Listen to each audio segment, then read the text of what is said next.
Siap. Ya.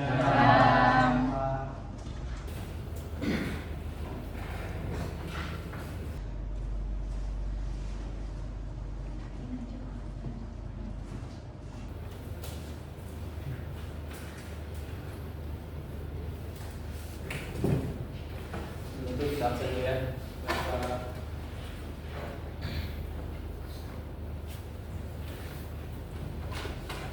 Muhammad Hamid Abdul Karim. Hadir, Pak. Muhammad Said Bayu. Hadir, Pak. Nova Wan Fatzan. Hadir, Pak. Muhammad Rizky. Pak. Hadir, Pak. Sasa Esa Anugrah. Hadir, Pak. Febianto. Hadir. Hendy. Namanya apa? Buatan asal. Hadir, Pak. Ahmad Abdul Sadin. Hadir, Pak. Surya Irawan. Hadir, Pak. Nanti Pratama. Hadir, Pak. Raffi Marianti. Hadir Pak. Kirina Ayu Francisca. Hadir Pak. Ramadan. Hadir, Pak. Ahmad Baron Abu Hamka. Hadir, Pak. Renopal Alfitra. Hadir, Pak. Ikmar Tariga. Hadir, Pak. Rizka Hayatina. Hadir. Ula Ramadan. Hadir, Pak. Oke, untuk hari ini seperti Bapak minggu lalu, materi ini tentang mengenai alat ukur yaitu jam kosong.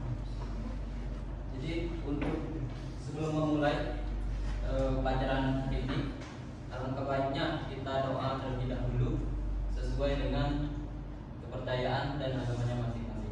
Untuk berdoa, tolong dipimpin doanya. Baik, Pak. Baiklah teman-teman, sebelum memulai pembelajaran kita hari ini, mari kita berdoa menggunakan saya masing-masing. Doa.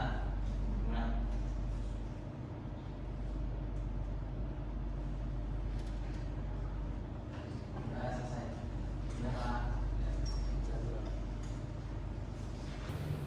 Oke, untuk hari ini kita belajar tentang pengukuran yaitu dengan jangka sorong.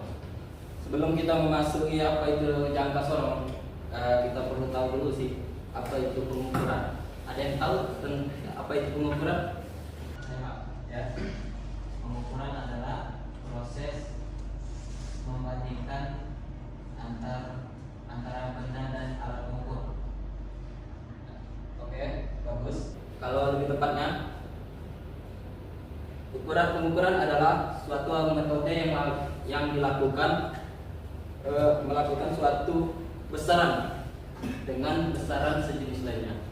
Nah, sebelum masuk dengan jangka sorong itu adalah alat ukur kan. Nah, pada zaman dahulu alat ukur itu belum ada. Dulu alat ukur itu menggunakan jengkal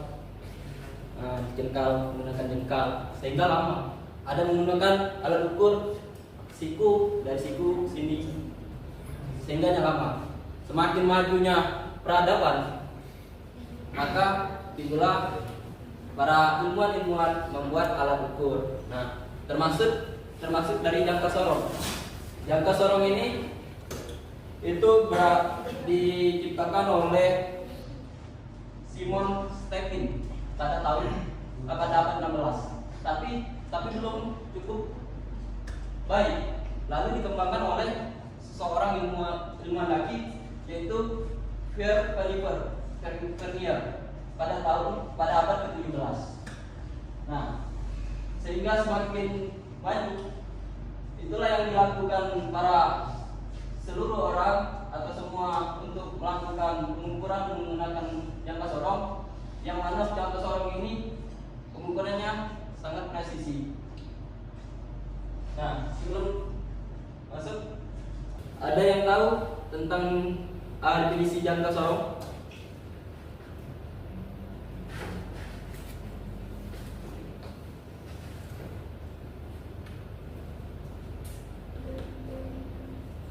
Ada yang tahu? Saya, Pak. Jangka sorong itu alat ukur yang bentuknya seperti huruf F. Dia terdapat dua skala utama, yaitu skala utama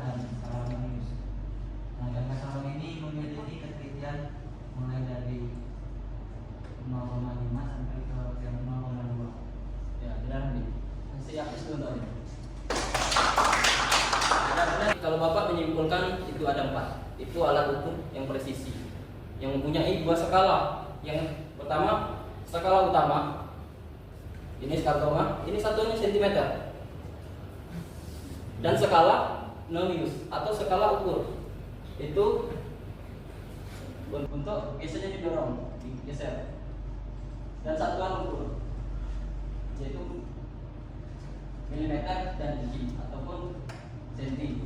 Tingkat ketelitiannya ada 0,1 mm, ada 0,05 mm, ada 0,2 mm. Terserah jangkau sorongnya masing-masing.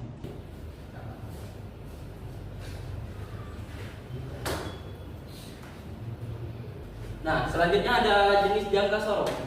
Jenis jangka sorong ini itu ada 3. Semakin majunya zaman sekarang kan semakin tidak susah lagi menghitung seperti ini kan, manual.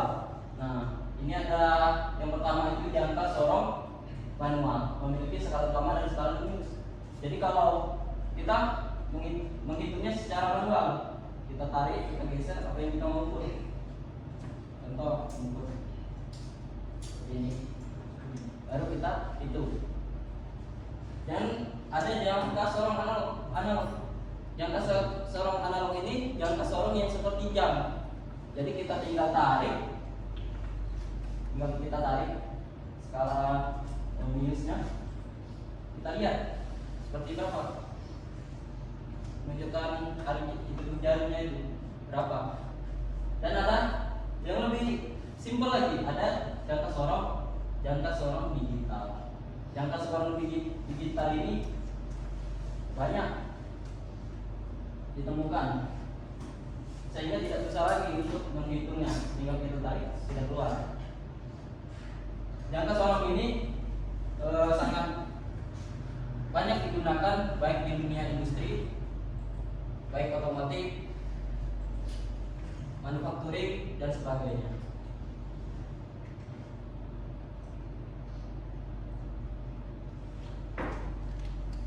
Oke, ini fungsi bagian dari jangka sorong. Sebelum masuk bidang sorong, kita tuh harus tahu dulu apa sih jangka sorong itu, bagi-bagian jangka sorong itu, fungsi-fungsi jangka sorong itu. Yang pertama,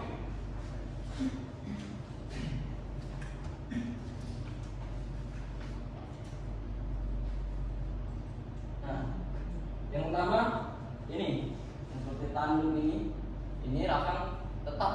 Apa sih rakam tetap?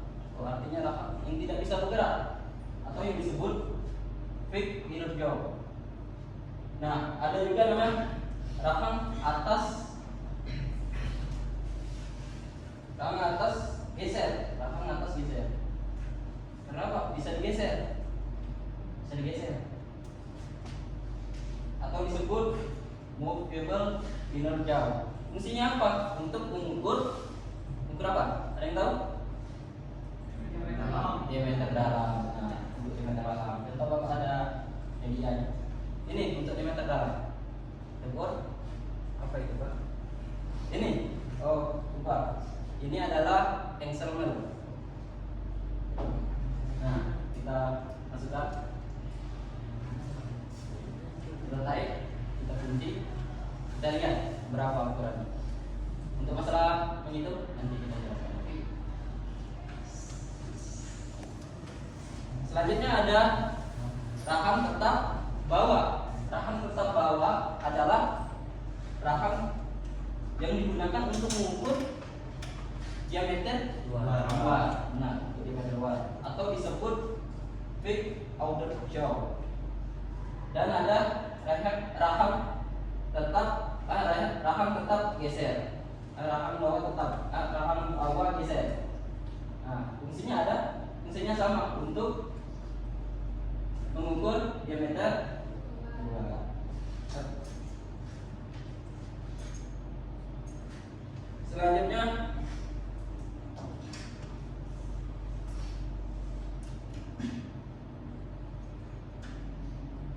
ada tangkai ukur. Tangkai ukur bisa mana bagian tangkai ukur? Bisa? Di mana? Bagian ujung. Oh, benar. Tangkai ujung adalah sebagai mengukur kedalaman. Kita untuk memperdalam kita masukkan.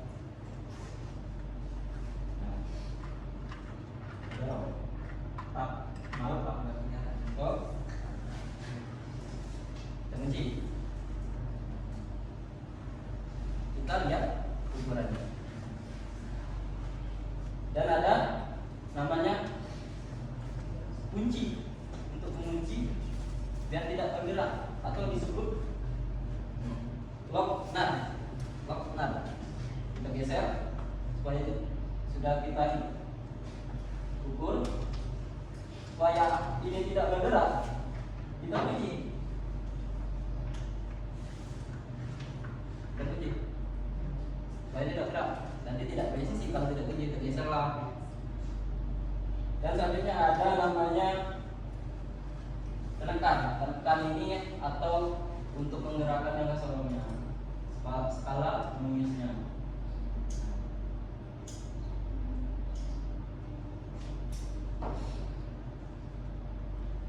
Oke.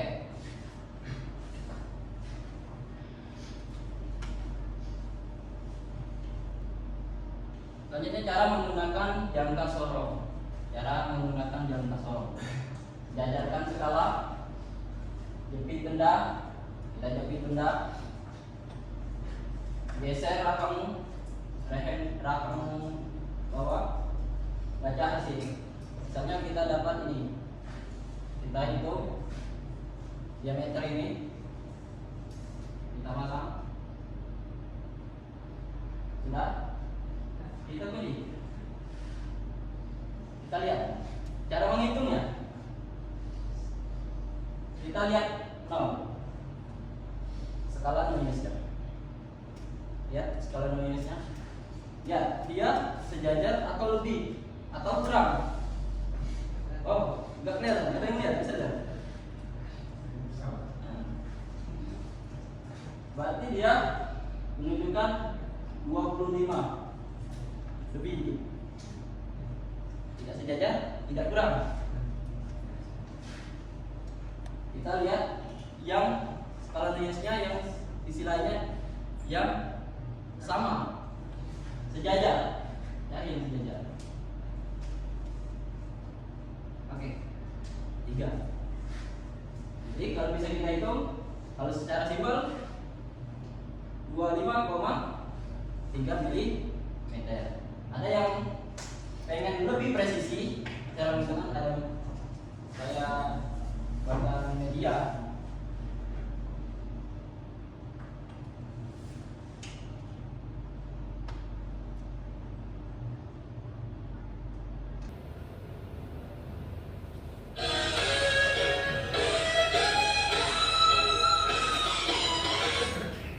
Oke, kita ada benda kerjanya.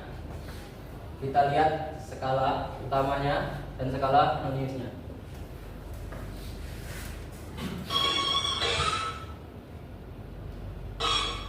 Nah, kita lihat 0 karena dia apa? Sejajar.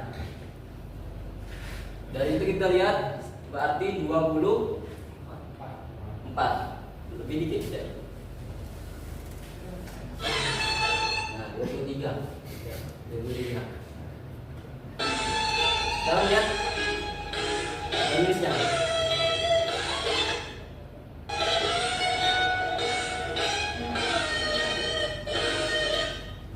Nah, ini 13. Dari sini sampai sini skala minus 13. Karena toleransinya 0,5, kita kalikan 13 kali 0,05. Hasilnya ditambahkan itu saya 23,65 atau 2,365 cm. Oke, mungkin untuk mengenai penghitungannya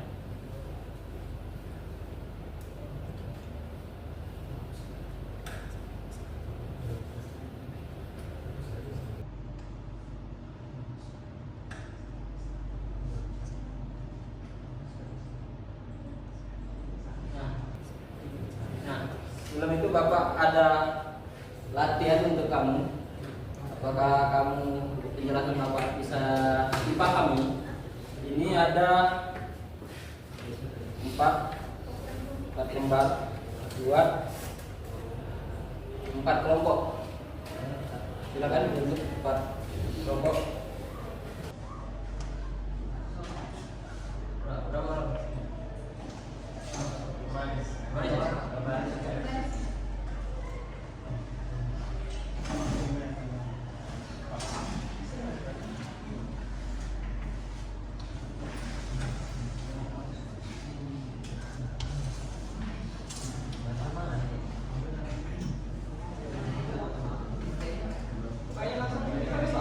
Ya, langsung ditulis nama ketuanya, nama kelompoknya.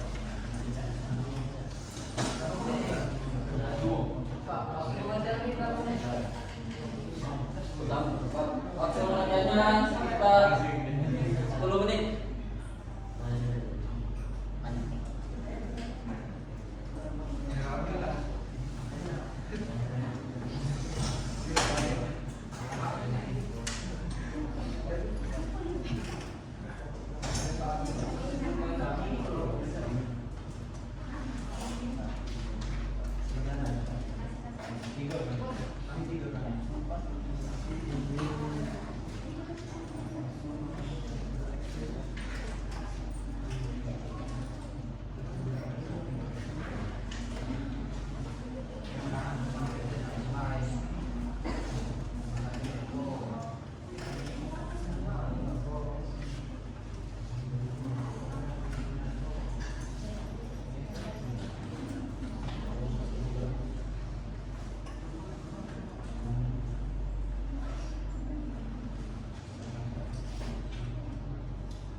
Oke, waktunya cukup untuk sekarang 12. Silakan untuk ambil gambar Pak latihannya.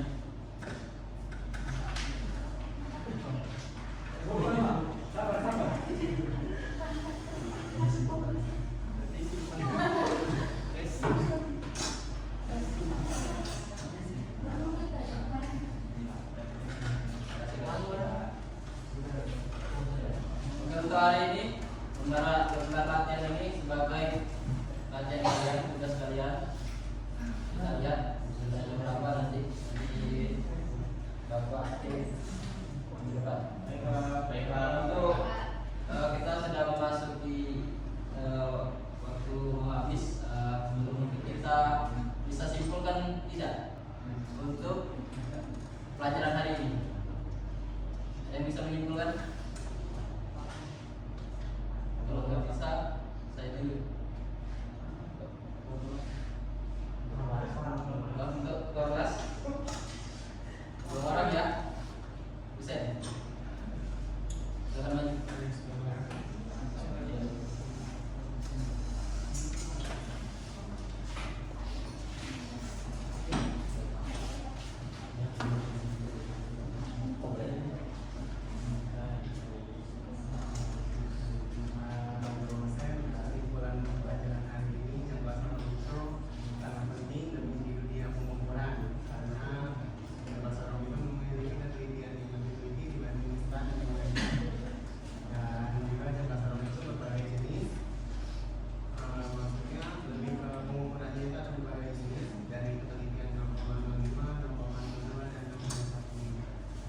Oke, kita kasih hapus dulu.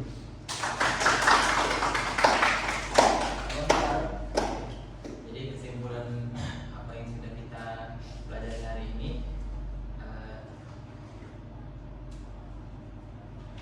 adalah untuk komponen jangka salur ternyata banyak Pak, yang harus kita ketahui agar bisa mengukur dengan teliti.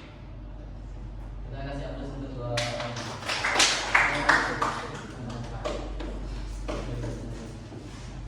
Ini pelajaran kita sudah habis ya. Kurang lebihnya Bapak mohon maaf yang sebesar-besarnya kepada Allah Bapak manapun. Bapak akhiri wabillahi taufiq wal hidayah. Wassalamualaikum warahmatullahi wabarakatuh.